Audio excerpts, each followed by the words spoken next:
الحاجة دي كل بيت بيشتريها. بس لو عرفتي بتتعمل ازاي مش هتجيبيها تاني. وانا هبدأ سلسلة اسمها مش هتشتريه تاني، وهنعمل كل الحاجات الجاهزة بشكل صحي واسهل للاطفال. مقادير: 2 بيضة، نص كوب سكر، نص كوب لبن، ربع كوب زيت، معلقة صغيرة فانيليا، كوب دقيق، معلقة صغيرة بيكنج باودر، ورشة ملح. بيض وسكر نضربهم لحد ما يفتح اللون. بعدين لبن وزيت وفانيليا.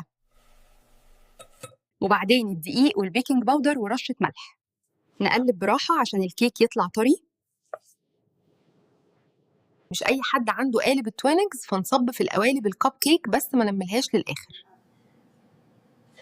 حوالي تلت ربع دقيقة. ده في فرن 180 درجة حوالي 20 دقيقة. بصي الفرق.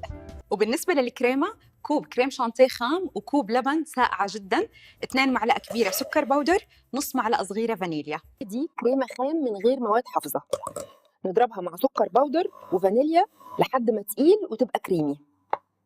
شايفة النتيجة؟ أحلى من الجاهز بكتير. جربيها وقوليلي أعمل لكم إيه تاني.